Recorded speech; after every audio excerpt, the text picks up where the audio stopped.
Bom dia, um bom dia formal agora, né? Para todos que estão aqui presencialmente, para quem vai nos assistir aí pelo vídeo. Bem-vindos aí à nossa escola dominical. Nós estamos trabalhando no curso Panorama Histórico do Antigo Testamento. Já tivemos 2 aulas aí, né, com a nossa irmã Evelyn, tratando do livro de Gênesis. Então a gente viu lá a criação, vimos o dilúvio, vimos o chamado dos patriarcas, né? E hoje nós vamos dar sequência entrando no módulo que trata sobre o Êxodo. E a gente vai dividir esse conteúdo em 2 aulas, né? A primeira aula, ela trata sobre a saída de Israel do Egito, e a segunda aula vai tratar sobre a peregrinação do povo no deserto.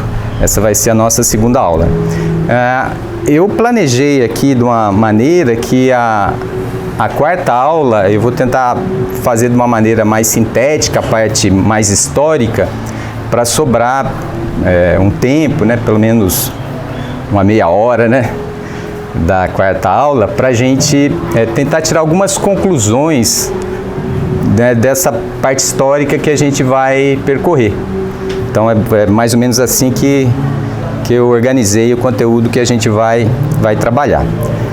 Então, a título aí de introdução, né, o material ele cobre então o livro de Êxodo, o livro de Levítico e o livro de Números, do capítulo de 1 até, do capítulo 1 até o 20º. Até agora, revisando aqui, preparando os slides, eu percebi que eu fiz uma indicação errada na apostila, porque lá está Números de 1 a 14, mas na verdade vai ser Números até o capítulo 20.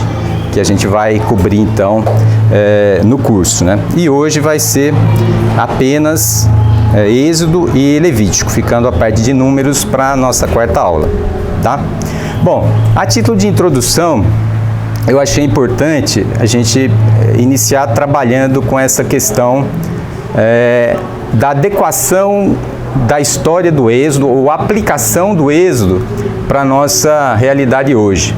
A gente está vivendo um momento político, né, em nível mundial, bastante complicado, né, porque a gente tem muita ideologia hoje influenciando a vida e a interpretação, a nossa interpretação, ou querendo influenciar na nossa interpretação da vida, né.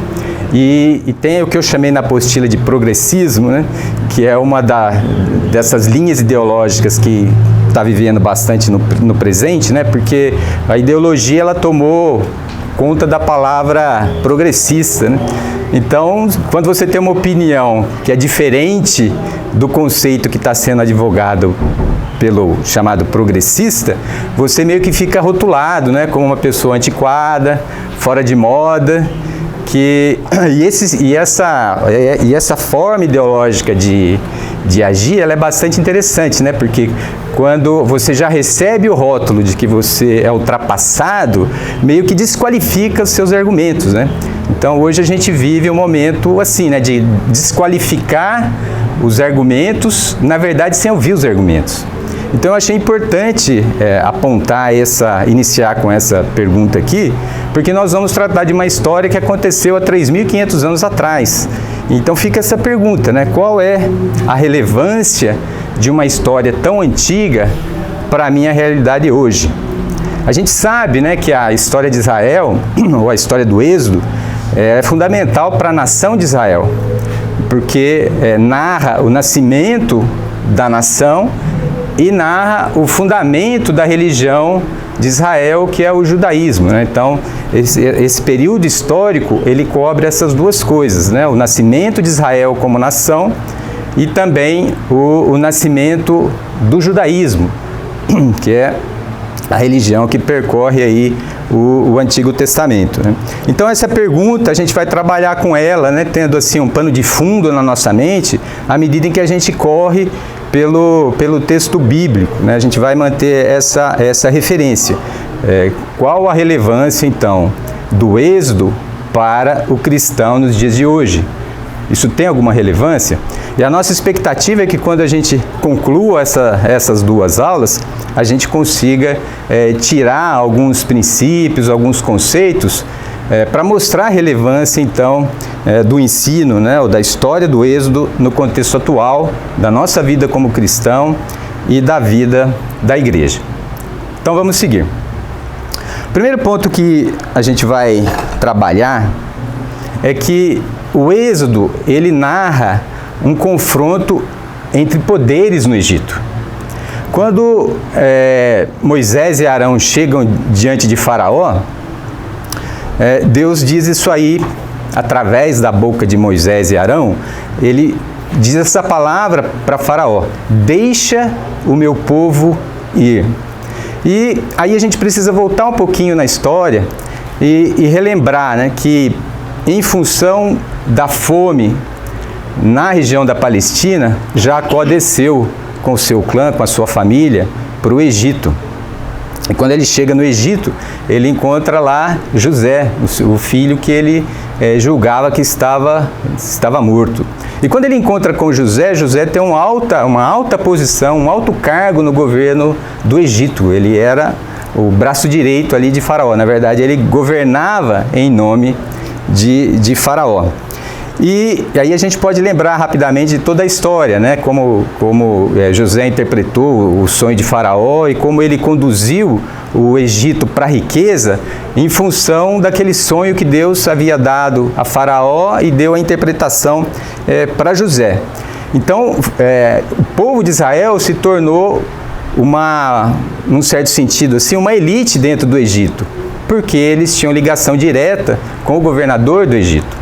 Só que o tempo passa, e o texto bíblico é muito feliz quando ele diz para nós, né, que em um determinado momento surge um novo faraó sobre o Egito que não conheceu José. Ele não experimentou toda aquela revolução que Deus fez no Egito através da vida e do governo de José. E então, e com o crescimento do povo muito grande, que também era uma promessa de Deus, né, de que o povo aumentaria no Egito, então o faraó, né, os líderes ali do Egito começam a ficar preocupados com aquela situação, né, e vem ali a oportunidade de explorar o povo de Israel, as famílias de Israel que moravam ali, como trabalho escravo, né? Essa é a história que a gente encontra na Bíblia. E a história do Êxodo, ela tem algumas lições muito importantes para nós. A primeira lição importante que a gente tira do Êxodo é que Deus ouve o clamor do seu povo. Esse é o primeiro ensino fundamental que a história do Êxodo traz para nós. E o segundo ponto é que Deus, diante da opressão e da injustiça, a opressão e a injustiça, elas estão sujeitas ao julgamento de Deus. Se a gente lembrar um pouquinho lá dos 10 mandamentos, lá em Êxodo 20, né? Qual é a abertura do texto dos 10 mandamentos, né? Eu sou o Senhor teu Deus, que te tirei da terra do Egito, da casa da servidão. Então é essa maneira como Deus se identifica. O Deus que não tem ligação, e ele não dá apoio para as formas de opressão que existe na realidade humana. Então, quando a gente começa a ler um pouquinho dessa história aqui, a gente vê que o Êxodo, ele não é só mais um episódio de opressão na história da humanidade. Ele não é isso. Na verdade, ele mostra para nós que debaixo de toda situação de opressão existe um conflito espiritual. Debaixo de toda situação de opressão, de impiedade, existe uma batalha espiritual. E é isso que o texto de Êxodo, ele mostra então para nós. Porque se a gente se lembrar quem era Faraó, ele era um rei que tinha o status, né, entre aspas, aqui de Deus. Ele definia a vida e a morte das pessoas. Se a gente se lembrar um pouquinho até da própria história de Moisés, Moisés foi um sobrevivente da definição de Faraó pela morte dos meninos nascidos em Israel. Então existe um grande conflito espiritual ali. E essa é uma verdade que fala para nós, porque nos desafia a procurarmos entender os conflitos espirituais do nosso tempo. Como é que a gente interpreta as barbaridades que acontecem no nosso tempo? Se a gente não tiver também uma perspectiva espiritual, uma perspectiva do reino de Deus. Bom, e como é que Faraó responde? Faraó responde com essa palavra aqui. Esse texto está em Êxodo 5, o 5:2, o 5:1 é a palavra de Moisés para Faraó, e o 5:2, Faraó então responde assim: quem é o Senhor para que lhe ouça eu a voz e deixe ir a Israel?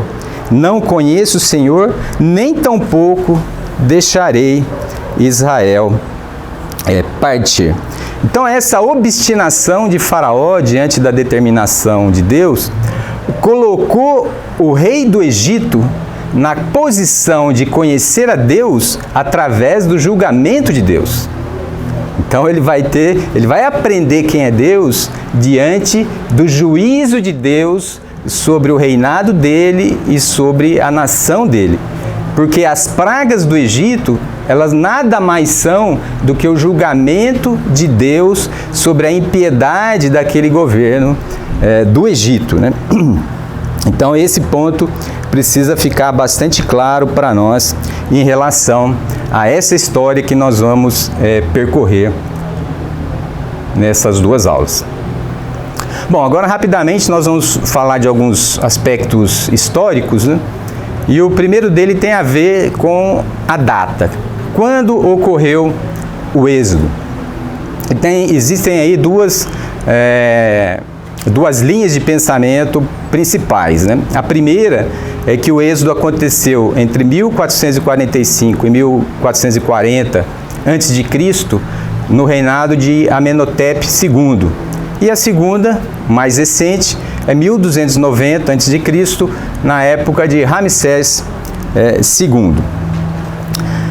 Existem duas referências bíblicas que apontam para a data mais antiga. Uma no livro de Juízes e uma outra no livro de Reis. No livro de Juízes, a gente vê Josué conversando com o rei Amonita, porque o rei Amonita estava utilizando o argumento, que aquela terra que Israel estava se apossando, estava a caminho de se apossar, não era de Israel, que pertencia a ele antes, Mas aí Josué relembra um fato anterior, Então ele diz assim, Josué não, é Jefté, porque já é na época dos juízes, Então Jefté, por volta de 1100 a.C., ele argumentando com esse rei, ele diz o seguinte, que Israel já ocupava a Palestina 300 anos atrás, o que colocaria o êxodo então em torno de 1400 antes de Cristo. E o texto de 1 Reis 6:1, está na nossa apostila aí, ele diz assim: no ano 480, depois de saírem os filhos de Israel do Egito, Salomão, no ano 4º do seu reinado sobre Israel, começou a edificar a casa do Senhor. Como o reinado de Salomão começou por volta de 970, se a gente recuar então esses 480 anos, a data dá em torno de 1450, antes de Cristo. Mas não é a posição mais corrente no meio da arqueologia moderna, porque a Bíblia está sempre debaixo de um fogo cerrado aí, por parte da cultura humana, porque quando a gente desqualifica a Bíblia, a gente desqualifica a fé cristã, porque a nossa fé, ela se sustenta fundamentalmente na Bíblia. Então, a gente vê ao longo da história muitas tentativas de fragilizar a historicidade dos acontecimentos que são narrados na Bíblia. E na minha pesquisa eu achei um vídeo aí bastante interessante, é um documentário que ele se chama Evidências do Êxodo, onde ele questiona um pouco essa posição mais aceita pelos arqueólogos, e está nesse endereço aqui. É um vídeo bastante interessante que vale a pena a gente gastar um tempo e assistir, Bom, então, com base nessa questão de datação histórica, a gente passa então para ter uma visão da geografia, né? Como é que foi o percurso que Israel seguiu até a Terra Prometida. A gente pode ver, eu vou tentar usar aqui o cursor, vamos ver se ele aparece aqui, né? A gente pode ver que o caminho, existiam já alguns caminhos na época do Êxodo, que eram os caminhos diretos, né? Que eram os caminhos diretos para a terra de Israel. Tinha um que vinha pela costeira aqui, próximo ao mar, que era o chamado de caminho dos filisteus, e tinha um caminho pelo interior que entrava mais aqui nessa área desértica e subia aqui para Berseba. Eram as duas rotas comerciais. Só que quando Israel sai do Egito, ele vem pelo sul do Sinai. O Sinai é essa península aqui embaixo, né? A península do Sinai, que é uma região totalmente desértica, né? Esse é o caminho. E é interessante a gente entender qual a lógica, né? Por que será que Deus escolheu esse caminho de ir para o sul, no caminho do deserto, ao invés de ir pelo caminho direto? Eu achei que era um texto importante para a gente apontar aqui. E é um texto que está em Êxodo, no capítulo 13, de 17, o versículo 17 e 18. E ele diz assim: tendo Faraó deixado ir o povo, Deus não os levou pelo caminho da terra dos filisteus, posto que mais perto, pois disse, para que porventura o povo não se arrependa, vendo a guerra, e tornem ao Egito. Porém Deus fez o povo rodear pelo caminho do deserto, perto do Mar Vermelho, e arregimentados subiram os filhos de Israel do Egito. E alguns comentaristas, né, fazendo a leitura desse texto, eles acrescentam alguns aspectos que eu acho bastante interessante, né? Primeiro, se a gente tiver em mente que o povo de Israel sai do Egito como um bando de escravos, né, por assim dizer, porque eles ficaram um bom período, né, debaixo da escravidão, a gente precisa pensar um pouquinho no efeito que a falta de liberdade, que a escravidão gera na cultura das pessoas, né? No modelo de pensamento das pessoas. Então, são famílias, né? Um grande número de pessoas que ficou um longo período debaixo de um regime de escravidão. E isso modela o padrão de pensamento. Então, esses estudiosos, eles vão ajudar a gente a entender um pouquinho, né, que esse percurso duro que Israel tem que enfrentar, caminhando aí pelo deserto, nessa caminhada da Terra Prometida, é a oportunidade também do povo começar a desenvolver um outro padrão de pensamento, o padrão de pensamento do povo livre. Só que essa é uma coisa muito complicada, né? Você sair de um modelo ali de opressão, de escravidão, sem liberdade, e aprender que você é uma pessoa, um agente capaz de realizar transformações na sua realidade, né? O escravo, ele está acostumado naquela vida dura, difícil do trabalho, onde ele recebe as poucas coisas que o senhor do escravo fornece para ele. Mas a pessoa livre não. A pessoa livre, ela tem que lutar, né, com as incertezas da vida, com a sua instabilidade, com o seu crescimento pessoal. Ele não é simplesmente uma posição de alguém que está recebendo o que, né, um senhor quis dar para ele. Então, essa difícil caminhada do povo de Israel também é um desafio em relação a essa mentalidade de um povo sem liberdade, que vai precisar então aprender que é um povo livre e que segue um Deus santo e soberano e que tem um projeto diferente para a nação. Então, esse é um detalhe bastante importante que a gente precisa ter em mente, que não é fácil abandonar a mentalidade de escravo. Não é fácil se entender como um povo, uma nação livre, que possui um propósito superior e que é guiado pela lei de um Deus santo. Então é um processo bastante complexo esse que Israel vai experimentar na sua jornada pelo Egito. Esse mapa ele mostra para nós aí alguns pontos, né? É lógico, como o próprio título aí está dizendo, é uma rota aproximada. Na verdade, a maioria desses pontos aí em vermelhinho, né, que marcam os locais onde ocorreram os eventos importantes nessa jornada, não há como definir exatamente onde eles se localizam, né? Mesmo em relação ao Monte Sinai, existem 3 montes, né, que possivelmente poderiam ser identificados como Horebe, como Monte Sinai. Não existe uma evidência precisa de qual deles seria realmente o Monte Horebe. Então a gente, seguindo esse trajeto aí das setinhas azuis, né, a gente vê ali, só para a gente correr rapidamente, né, pelo que o texto do Êxodo narra, a gente vê aí, em primeiro lugar, ainda no Egito, um lugar chamado Pi-Hairote. Esse foi o local onde o povo de Israel ficou acampado imediatamente antes de cruzar o Mar Vermelho. E foi um momento de tensão, né? Porque quando Israel está acampado aí, ele vê a aproximação dos exércitos de Faraó. Então é um momento de grande tensão e é um momento onde Deus continua fazendo os seus sinais maravilhosos de proteção e preservação do povo. Aí depois a gente segue para Mara, né? O sentido da palavra Mara é amargo.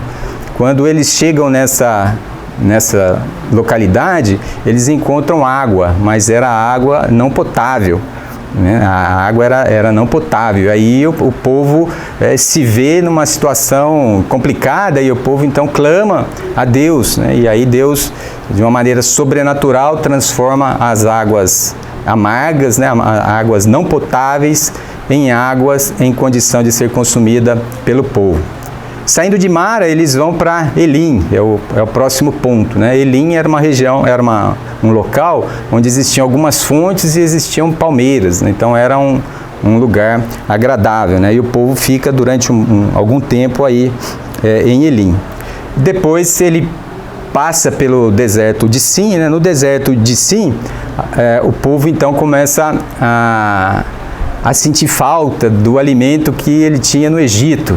Então ele começa a reclamar da falta de carne, e aí é onde Deus então provê o maná, e tem também aquele episódio que a gente já conhece bem, que é o das codornizes, né? Quando Deus traz então as codornizes que caem em volta do arraial de Israel.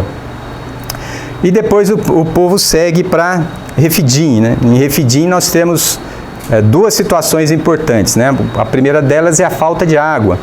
E aí Moisés, então, sob a direção de Deus, ele fere a rocha com o seu bordão, com o seu cajado, e flui água da rocha, né, para saciar o povo. E o segundo ponto é que Israel é atacado pelos amalequitas. E Israel, então, tem que já lutar ali para se defender como um povo livre, né?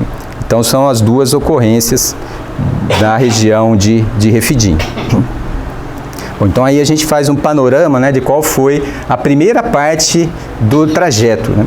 E esse trajeto ele levou em torno de 90 dias, né, entre a saída do Egito e a chegada nas proximidades do Monte Horebe.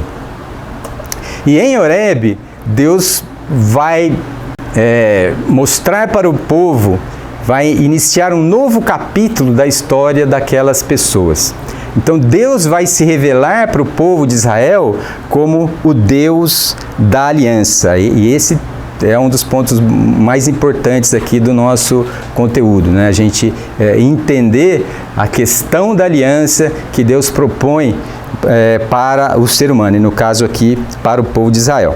Nós vamos ler aí Êxodo 46, 3 e 4. Êxodo não, desculpa gente, é Gênesis. Nós vamos voltar um pouquinho e vamos relembrar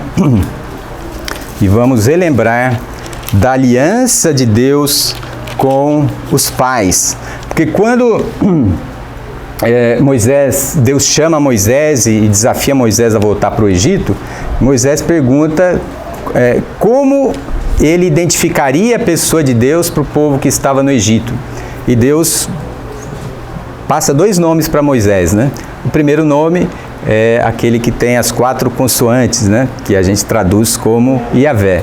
E o segundo nome que Deus fala, você fala para o povo de Israel que eu sou o Deus de seus pais, o Deus de Abraão, o Deus de Isaac e o Deus de Jacó. É assim que Deus se identifica para o povo. Então, em Gênesis 43, 3 e 4, a gente vai rememorar um pouquinho dessa história, né? Então, Deus disse para Jacó, aqui é Deus falando com Jacó: eu sou o Deus de teu pai, não temas descer para o Egito, porque lá eu farei de ti uma grande nação. Eu descerei contigo para o Egito e te farei tornar a subir, certamente. Então aqui é Deus fazendo a promessa, rememorando a aliança com Jacó e já fazendo uma profecia sobre o que aconteceria com o povo de Israel, que ele desceria para o Egito, mas ele retornaria de lá. E essa palavra, né, essa rememoração da aliança com Jacó nos faz ir para outra aliança, que é a aliança de Deus com Abraão, lá em lá em Gênesis capítulo 12, quando Deus fala para Abraão: sai da tua terra, da tua parentela, para uma terra que eu te mostrarei, e farei de ti uma grande nação, e eu vou te abençoar, e você vai abençoar as nações da terra. Essa é a aliança de Deus lá com Abraão. Essa é a primeira aliança. Então, quando a gente lê essa fala aqui de Deus para Jacó, nós precisamos voltar, então, a essa primeira aliança que Deus estabelece com Abraão. E se a gente voltar um pouquinho lá eu acho interessante a gente ler esse texto também, Gênesis capítulo 15, porque esse texto nos ajuda a entender um pouquinho porque os cananeus perdem a sua terra. Que Deus faz a promessa, faz aliança com Abraão no capítulo 12 e depois no capítulo 15 Deus renova essa aliança com Abraão, né? E no versículo 16 do capítulo 15 diz assim: na 4ª geração tornarão para aqui, o povo de Israel, né? Deus falando com Abraão que o povo iria para o Egito e 400 anos depois voltaria, porque não se encheu ainda a medida da iniquidade dos amorreus. Esse versículo, ele mostra para nós uma realidade muito importante, né? Que quando o povo de Israel volta e domina a terra de Canaã, por trás daquilo existia o julgamento de Deus sobre a iniquidade dos amorreus. E quando ele está conversando lá com Abraão, Deus então está projetando essa situação para frente, essa realidade que vai acontecer no futuro, e está mostrando a causa para Abraão. Porque Deus, ele não vive no nosso tempo, né? Uma das coisas mais difíceis para nós é entendermos a eternidade. Deus vive na eternidade, nós vivemos no tempo. Esse é um conceito extremamente difícil da gente, nós não conseguimos pensar nas atitudes de Deus a partir da eternidade, porque a gente não consegue raciocinar fora do tempo. Então, quando a gente começa a tentar encaixar Deus dentro do tempo, a gente começa a ter muita dificuldade, né? Então, é isso que nós estamos vendo aqui, né? Deus fazendo um julgamento fora do tempo. A medida no tempo dos amorreus, a iniquidade deles ainda não atingiu o limite em que virá o meu juízo sobre eles. Olha que coisa impressionante isso. Muitas vezes a gente não consegue entender, né? Aquela questão de Israel desapossar então as terras ali de Canaã, daqueles povos, né? Mas envolvia o juízo de Deus sobre a impiedade daquelas nações. O ponto específico agora para o povo de Israel é que o povo, ele é herdeiro da aliança com seus pais. Um outro conceito tremendamente precioso.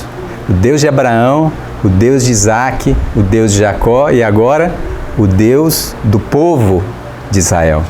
E quando Israel então chega aqui em Horebe, é exatamente o momento em que Deus vai utilizar para estabelecer essa aliança com todo o povo. Uma coisa bastante complexa, né? Se a gente imaginar que há 3 meses atrás era um povo escravo, que sai do Egito diante a realização, né, de tremendos milagres da parte de Deus através de Moisés. Agora eles estão na base do Monte Horebe e Deus então vai mostrar para eles a aliança. Deus vai propor para eles essa aliança. E para ajudar um pouquinho aqui, nós vamos ler Êxodo 19, né, voltando então ao livro de Êxodo agora, capítulo 19, versículo 5 e 6, a primeira parte do versículo 6. Agora, pois, se diligentemente ouvirdes a minha voz e guardardes a minha aliança, então sereis a minha propriedade peculiar dentre todos os povos, porque toda a terra é minha. Vós me sereis reino de sacerdotes e nação santa. Israel permanece nas proximidades ali, ou na base do Monte Horebe, durante 1 ano. O povo fica aí. Normalmente esse é um detalhe que a gente lê a história e passa despercebido para nós, né? Mas Israel permaneceu ali nos pés do Monte Horebe durante 1 ano. Então esse tempo é o tempo que Deus vai utilizar, e utilizar a pessoa de Moisés, então, para dividir com o povo qual seria a parte do pacto que Deus estava propondo para o povo. Esse é um ponto, agora eu começo a ficar com medo, né, de entrar nas entrelinhas aqui e esticar por causa do tempo, né? Mas é difícil não fazer esse comentário. O pacto que Deus faz com o povo, ele tinha uma semelhança com uma coisa que existia na antiguidade, que chamava-se pacto de sucerania. Porque esse pacto que Deus faz com o povo não é um pacto de duas, falar de duas pessoas, né, do mesmo nível. Na verdade, é um ser superior na posição de rei que oferece um pacto. E esse tratado de sucerania, ele acontecia assim, né? O rei, ele vencia uma batalha com o povo, com um determinado povo que era mais fraco, aí ele propunha algumas condições, né? Então, eu não vou te destruir, eu vou respeitar aqui o seu espaço e tal, mas você vai ter que atender essa série de leis. Então, o tratado de sucerania, ele tinha esse modelo. E o modelo que Deus propõe aqui para o povo é uma coisa muito próxima disso, porque o povo, ele não tem condição, vamos dizer assim, de argumentar com Deus, como nós não temos, né, condição de argumentar com Deus. Mas Deus, por causa do seu amor, ele propõe esse pacto. Então é uma coisa assim, eu acho muito especial isso, porque revela como Deus é. E outra coisa interessante, que eu acho que cabe bem a gente falar aqui, quando o povo está sob a escravidão no Egito, né, Deus podia estar fazendo outra coisa, mas não, ele está olhando para o seu povo e ele está ouvindo o clamor do seu povo. E como é que ele se apresenta? Eu sou o Deus de vocês. Mas para o povo, Deus não era o Deus deles. Que verdade fantástica a gente vê aí. É que é Deus que toma a iniciativa de vir até o ser humano. É Ele que toma a iniciativa. E é isso que a gente revê aqui em Êxodo, porque a gente já viu lá em Êxodo, né, com a Evelyn. É Deus que se aproxima do ser humano. É o amor dele, é a graça dele. E aqui a gente enxerga a mesma coisa, né? Então Deus propondo esse tratado é um pacto, onde a nossa parte é o que nós lemos aqui, né? Se diligentemente ouvirdes a minha voz, guardardes a minha aliança, então sereis a minha propriedade peculiar. Que coisa, né? Que coisa fantástica que é isso aqui.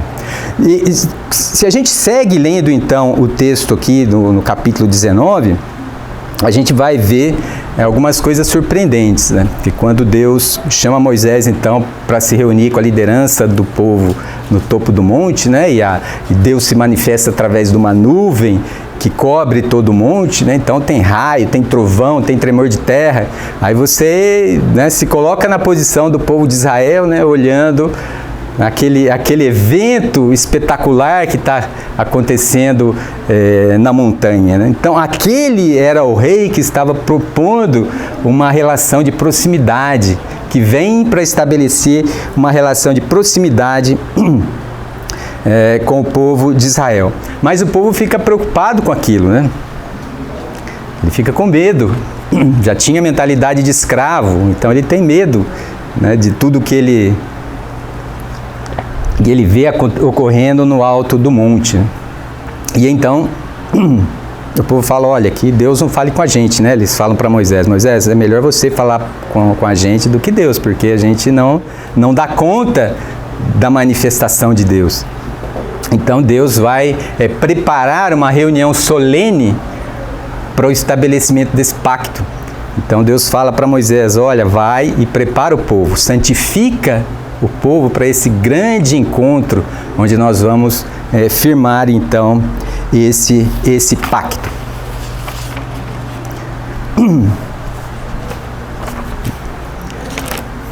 E qual é então o pacto que Deus propõe?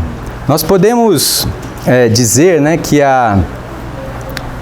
o pacto do Senhor, ele tem como base,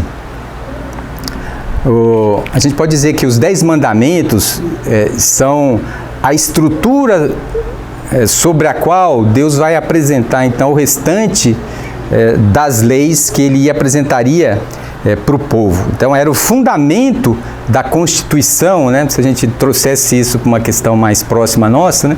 Seria os princípios filosóficos que a gente organiza a sociedade. Só que aqui ele não é meramente um princípio filosófico, né? Ele é um princípio também filosófico, mas teológico, né? Onde Deus vai mostrar para o ser humano o que ele acha importante, o que deve ser seguido, o que deve ser observado pelo povo. Então, os 10 mandamentos, eles são essa estrutura fundamental sobre a qual a nação de Israel, então, é construída. Mas os 10 mandamentos, ele tem duas perspectivas muito interessantes, né, que eu tentei agrupar aqui. A gente pode agrupar os 10 mandamentos em 2 grupos. O primeiro grupo, constituído de 4 mandamentos, eles estão relacionados com as atitudes do ser humano em relação a Deus. E os outros 6 mandamentos, eles envolvem as atitudes das pessoas entre si. Como eu me comporto em relação ao meu semelhante. E essa estrutura aqui, ela fica muito evidente quando Jesus foi questionado por um religioso que perguntou para Jesus, mestre, qual é o grande mandamento? E a resposta de Jesus foi assim, né? Amarás o Senhor teu Deus, né, de todo o teu coração, de todo o teu entendimento, de toda a tua força, né? Esse é o primeiro e grande mandamento. E depois Jesus continua, e o segundo semelhante a esse é, amarás ao teu próximo como a ti mesmo. Gente, essa visão que Jesus faz uma síntese para aquele líder religioso, para aquele fariseu, é uma coisa fundamental para nós. Porque também muda totalmente a forma com que nós devemos olhar para o nosso semelhante. Se a gente olhar nessa época, a Evelyn fez esse comentário também, né, que na época da formação de Israel já existiam outros códigos sociais naquela época, né? A Evelyn citou aqui o código de Hammurabi, é um código anterior, a gente aprende na escola, lá na minha época era na 8ª série, né, que tinha história geral, eu gostava de história geral. É lá que a gente aprendia, né, as civilizações, o Egito, a Babilônia, né, seguia todo aquele caminho lá. Então o Hammurabi, ele viveu antes da formação de Israel. E existe alguma semelhança entre o código de Hammurabi e o código, vamos dizer assim, como é que eu vou acertar a palavra agora? Entra na parte jurídica aqui, né? E a parte do código legal, que o povo deveria, que era o fundamento da atitude do povo entre si. Então existe essa similaridade, né? Eu peguei uma frase interessante de um teólogo, aí, um estudioso do Antigo Testamento, chamado Alphonse Daisler, e ele faz a seguinte observação aqui, que eu achei muito interessante e acrescentei na apostila, né? Os direitos do homem passam a fazer parte do direito divino, recebendo um fundamento inabalável. Então, os 10 mandamentos, eles mostram para nós que essa estrutura de relacionamento entre as pessoas, ele não tem um fundamento apenas cultural e da filosofia humana. Não, ele manifesta a vontade de Deus para o relacionamento entre as pessoas. Então, não é mais só uma questão de evolução cultural e filosófica da história. Não, é a disposição do Deus soberano sobre a relação entre as pessoas. Isso é uma coisa muito, muito profunda, né, da gente perceber isso. Porque a nossa sociedade tende a interpretar a realidade apenas a partir das mudanças culturais. Mas aqui a gente tem a dignidade humana estabelecida pela autoridade de Deus. Não é só porque é legal a gente respeitar o ser humano. Entendeu? Não é por aí. É porque Deus estabelece isso. Por isso que voltando, por que eu iniciei, né, a nossa aula falando um pouco sobre as ideologias? Porque hoje nós estamos vivendo um momento assim, né, que muitos referenciais importantes da palavra estão sendo colocados de lado, sem que exista, na verdade, um fundamento, nem no nível filosófico, suficiente. Porque quando a gente vê a história da filosofia, a gente vê que o ser humano vai se tornando um ente, um ser sem esperança. Quando a gente tira Deus da equação humana, a nossa esperança desaparece. A esperança humana, ela desaparece. E, na verdade, é o que não vou dizer mais meus filhos já estão crescidos, né? Mas as pessoas, irmãos que têm filhos pequenos, que os filhos estão enfrentando na escola hoje. É uma realidade de um descarte de princípios e valores do reino de Deus trocado por nada. E quando o ser humano faz isso, ele simplesmente desestrutura a parte lógica da racionalidade do ser humano. E até tem um debate muito grande, que tem aquela frase de Nietzsche lá, né, que Deus está morto, e a gente sempre entende assim Nietzsche questionando a religião, né, e tem uma boa dose ali que realmente é isso.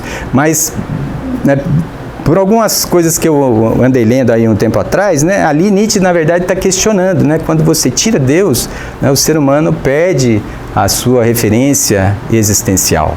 Né? Ele tem toda uma discussão antes dele proferir essa frase aí que Deus está morto. Né? Quando você tira, né, o Deus da história humana, a racionalidade humana entra em colapso.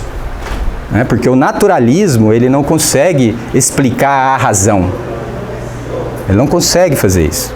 Mas é sobre essa falta de racionalidade que o ser humano está construindo, né, o seu futuro e construindo o seu sistema de valores. Né? E o segundo ponto que a gente pega aqui, deixa eu acelerar um pouco, né, é em relação à parte, vamos chamar assim, de religiosa. Porque os mandamentos que tratam aqui, nós falamos bastante, né, sobre a relação com o semelhante, agora a gente vai falar um pouquinho das atitudes do ser humano para com Deus. Né? Então, esses mandamentos que tratam dessa nossa relação com Deus, nesse sentido, não existe paralelo na história antiga da humanidade. Não existe, né, os estudiosos que se debruçam sobre a história das religiões, quando eles chegam nessa proposta de Deus para o homem, na questão da religiosidade, ela é totalmente diferente do que existe na antiguidade, na história das religiões. E se a gente fizer, a gente vai se ater aqui só à questão do período ali de Israel. Né? Como é que eram as nações no meio das quais Israel ia viver? Como é que era o Egito em termos de religião? Então a gente tem ali um politeísmo, né? Um politeísmo associado à idolatria. quando a gente se aproxima dessa realidade que Deus apresenta para o povo, de um Deus único, que não possui uma representatividade, uma representação física, né? Porque é isso que os mandamentos dizem aqui, não terás outros deuses diante de mim, quer dizer, eu sou exclusivamente Deus, não existe outro Deus diante de mim. Não farás para ti imagem de escultura. Essas são realidades totalmente revolucionárias para a mentalidade do povo daquela época. Até para nós hoje continua sendo, né? Na verdade, são conceitos revolucionários, que no mundo inteiro ninguém possuía um Deus que não era expresso ou manifesto numa escultura. É outro padrão conceitual, o que Deus então apresenta para o povo. Só que quando a gente começa a entrar com mais detalhe, né, no código na legislação que Deus apresenta para o povo, a gente esbarra em muito questionamento, né? Ah, mas fazia isso, fazia aquilo, tal.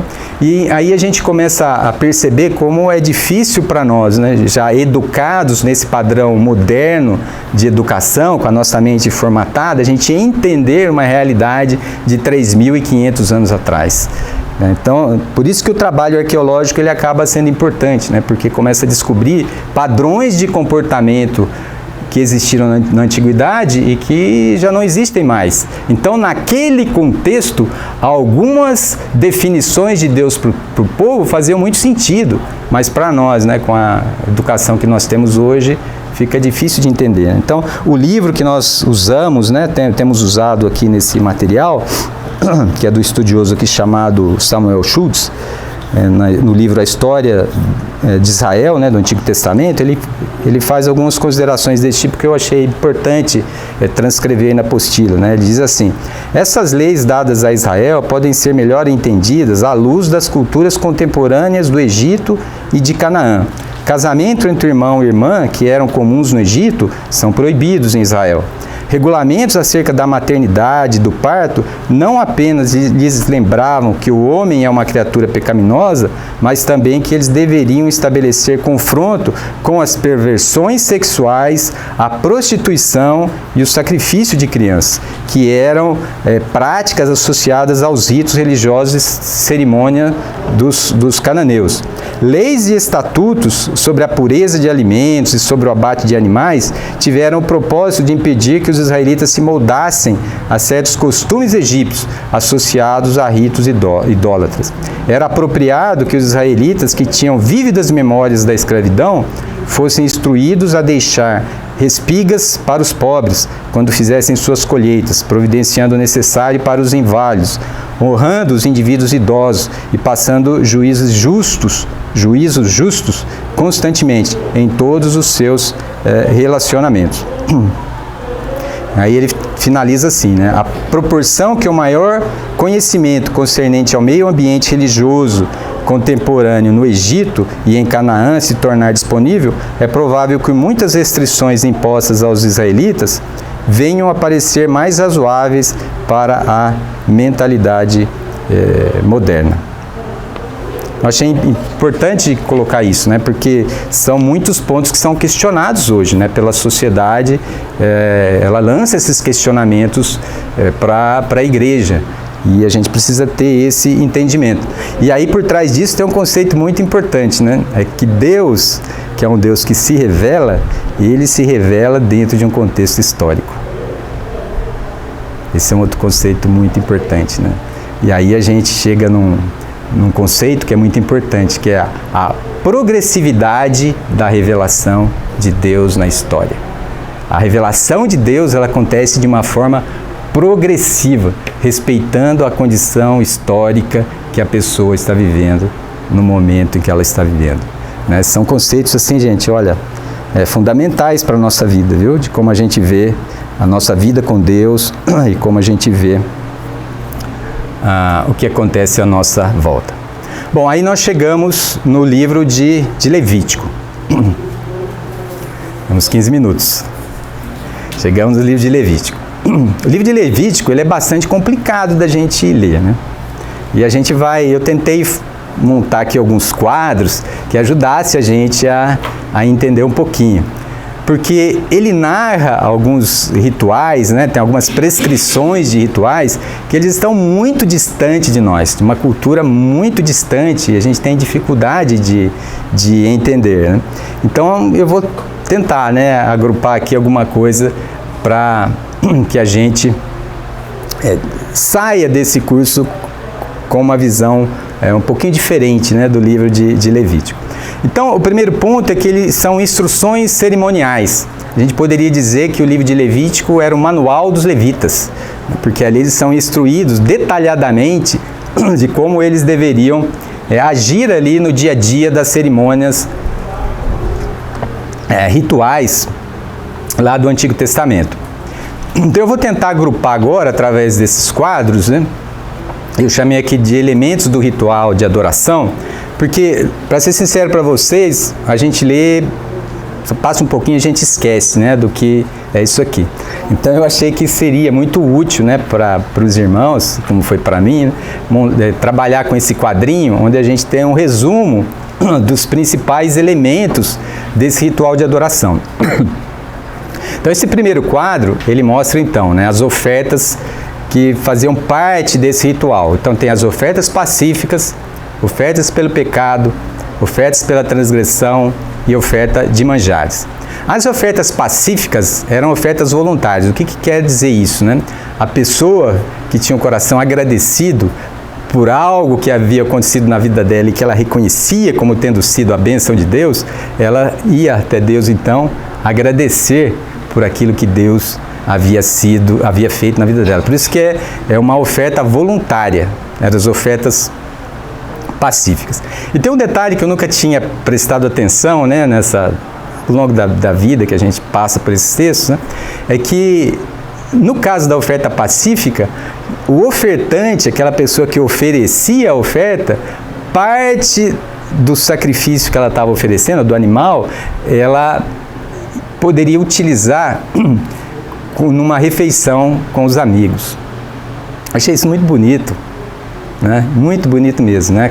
E isso vem à mente quando a gente está com os amigos à mesa, né? Quando a gente pega aqueles amigos queridos e faz o encontro em casa, né? E a gente pode reconhecer então a bondade de Deus, né? Então era uma coisa que tinha um aspecto do relacionamento com Deus que desdobrava no relacionamento comunitário. Eu acho que estou meio velho, eu acho bonito essas coisas, viu? Eu acho muito especial. Aí tinha as ofertas pelo pecado, né? Que eram os pecados cometidos inadvertidamente ou por ignorância. Então a pessoa tinha culpa, mas não tinha, né, o que o pessoal do direito aí chama de dolo, né? Ela não fez aquilo intencionalmente, né, mas ela era culpada porque tinha descumprido algum preceito da lei de Deus. Aí vem as ofertas pela transgressão, aqui já envolve a intenção, né? Então aqui existiam alguns aspectos do culto a Deus que envolvia a entrega, né, das primícias, dos dízimos, e a pessoa poderia deixar de fazer aquilo, né, que era um mandato de Deus. E aqui também precisa de um esclarecimento, né? Por que existia isso? Porque se a gente se lembrar, Deus separa a tribo de Levi para fazer esse trabalho do ritual. E quando a gente vai lá na divisão da terra, a gente vê que a tribo de Levi não teve herança entre as tribos. Então a tribo de Levi, ela era sustentada no seu ministério, vou chamar de sacerdotal, ministério levítico, através das ofertas que o povo oferecia para Deus, né? Então esse é o fundamento dessa né, das ofertas, né, dos dízimos e das ofertas. E tinha também um aspecto de faltas em relação ao semelhante e à sua propriedade. Infração contra os semelhantes se constituía em ofensa contra Deus. Foi aquilo que a gente viu lá atrás, né, que quando Deus propõe os 10 mandamentos e a parte que está ligada com o próximo, ele está transformando o direito do humano em um direito concedido por Deus, né? Então não é porque a pessoa é humana que ela tem direito porque é humana e porque foi um direito que Deus concedeu a ela, né? Por isso que o forte precisa respeitar o fraco, porque se a gente não entender esse vínculo, né, com a soberania e o fato de ser uma prescrição divina, o forte sempre vai explorar o mais fraco. Por que que a gente não pode fazer isso? Porque é Deus que concede dignidade para o mais fraco, assim como para o mais forte. E ofertas de manjares, eram as ofertas de produtos do solo, representavam os frutos do labor humano. Poderia ser in natura, né, sem estar processado, ou mesmo processado, só que não poderia conter fermento, mas deveria conter sal. Esse era um detalhe também que eu já não me lembrava mais, né? Eu até dei uma estudadinha um pouquinho melhor nessa questão do sal aí, né? Ele simbolizava a aliança de Deus com o homem, né? E o fermento, ele tem aquela questão de aumentar uma coisa que é menor, né? Então ele carrega nele uma questão, né, de verdade, de falsidade ali, né? Então, para simbolizar a importância então desse aspecto, Deus não permitia o uso de fermento. Entramos então agora nas festas anuais, também relacionei todas aí. Era a Páscoa e os pães asmos, festa das semanas, festas dos tabernáculos e dias da expiação. Bom, a Páscoa a gente sabe bem, né? Ela é a comemoração do salvamento dos primogênitos de Israel quando do juízo de Deus sobre os primogênitos do Egito, né? Então o cordeiro era sacrificado, o sangue era aspergido nas vergas da porta da casa, e o anjo então passava de tal forma que o primogênito israelita era preservado. E nos 7 dias subsequentes deveria ser consumido pão sem fermento, são os pães asmos, né? Para que o povo se lembrasse do período de escravidão, da dureza da escravidão do Egito. A festas das semanas, né, acontecia 50 dias após a Páscoa, por isso que é o nome, né? A festa das semanas é a festa de Pentecostes. E ele era o início do ciclo das colheitas. Na verdade, era o término da colheita do trigo, que era a primícia, eram as primeiras colheitas, né? Por isso que chamava festa das primícias. A festa dos tabernáculos era um período de 7 dias, onde o povo morava em tendas. Nessa parte a gente guarda com facilidade. Mas ele simbolizava o término, era a festa do término do período de colheita. Então, quando colhia os cereais, né, que eram semeados e colhidos por último, em função da estação, então o povo celebrava fazendo essa festa. E tinha o dia da expiação, né, que era expiação pelo pecado do povo. Essa é uma cerimônia anual onde que ela consistia na santificação do sumo sacerdote, santificação do santuário, santificação do lugar santo, santificação do altar do holocausto. Esse tipo de prescrição, ele é muito precioso para a gente entender a santidade de Deus. Então, ali onde eram realizados os sacrifícios, toda aquela parte central do ritual de sacrifícios, uma vez por ano, ele era purificado. Né? Muito, muito bonito isso aí, né? E tinha também a questão dos bodes, né? Então, um bode era sacrificado pelo povo como um todo, e um segundo bode recebia a imposição do mão do sacerdote, aquele bode era despachado para o deserto, né? No sentido, então, de que os pecados do povo haviam sido levados embora, né? Então, tinham 2 animais envolvidos no dia da expiação. Bom, então, qual é a mensagem do livro de Levítico, né? A santidade de Deus, a pecaminosidade humana e a necessidade de santificação. Essas são as verdades profundas que o livro de Levítico passa para nós de uma forma complicada, com rituais que a gente não consegue entender muito bem. Mas olha que mensagem importante e fundamental para a nossa vida. A gente ter uma consciência profunda da santidade de Deus, uma consciência profunda do nosso estado de pecador. E então a gente precisa, para estabelecer um relacionamento com Deus, a gente precisa de santificação. E aqui vale um comentário importante, né? Para a gente, então, relembrar que esse também é um ponto difícil, né? Eu fiquei muito tempo na igreja sem entender muito bem a correlação dos sacrifícios no Antigo Testamento, né? É um conceito um pouco complicado, né? Porque muita gente, às vezes induzido pelos textos de Paulo, né, acha que no Antigo Testamento as pessoas eram salvas pelas obras ou pela observação da lei, né? Nunca foi isso. né? E essa parte de Levítico mostra isso de uma maneira muito clara. Então, eu estou diante de um Deus santo, eu me vejo como totalmente pecador. Como é que eu faço? Então, Deus propõe a morte de um animal inocente, que não tinha nada a ver com o pecado das pessoas, que seria sacrificado para que o pecado dela fosse perdoado. Então, ali no Antigo Testamento, a gente já encontra o sacrifício substitutivo, que aponta para Jesus Cristo, aquele que não tinha nenhum pecado e se entregou em favor de nós. Então, todo esse ritual do Antigo Testamento, ele aponta para a pessoa de Jesus. Ele deixa muito claro para nós de que não há como nós alcançarmos o relacionamento com Deus baseado na correção das nossas atitudes. É isso que o Antigo Testamento, nos seus rituais, mostra para nós. E agora eu vou falar rapidamente aqui alguns aspectos complementares das celebrações, né? Então a gente tinha aqui algumas celebrações muito especiais, né? O sábado, o ano sabático e o ano do jubileu. O sábado era um dia de repouso solene, um dia dedicado ao Senhor. O que a gente aprende com o sábado? Além desses aspectos de santificação do dia, mas ele tem um aspecto do nível social muito importante. A opressão ou a ganância que envolve o trabalho ininterrupto não deveria existir no meio daquela nação peculiar. Era isso que o sábado indicava para nós. Indicava para o povo de Israel e indica para nós. O ano sabático. A cada 7 anos, o escravo era libertado e ele deveria receber uma indenização correspondente. Aqui a gente precisa fazer uma distinção bem rápida, né? Que era aquele escravo que se tornava escravo numa batalha, que era a prática normal, né?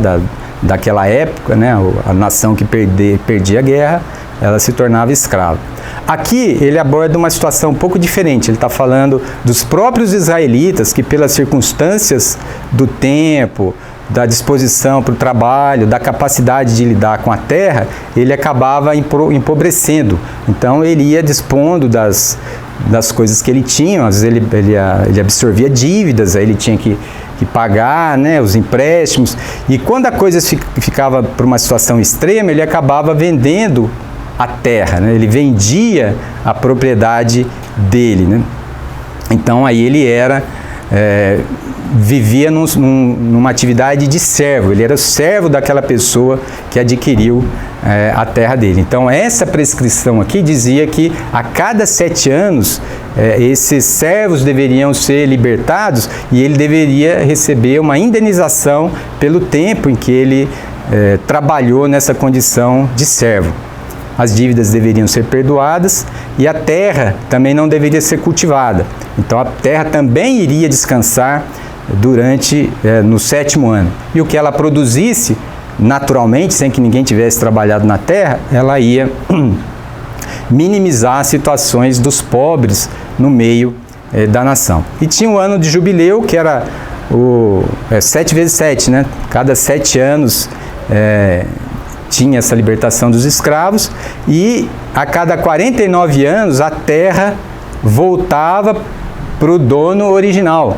Porque se a gente se lembrar, quando Israel entra na terra prometida, Josué divide a terra entre as tribos e entre as famílias. Aqueles eram os donos originais. Então, se a pessoa tivesse passado então por esse processo que eu já descrevi, tivesse empobrecido e tivesse vendido a sua terra, né, no 49º ano, a terra ia ser restituída para a família original que havia recebido aquilo lá no início, né? Então a terra era mantida dentro da família e os escravos, né, igualmente eram libertos e as dívidas perdoadas.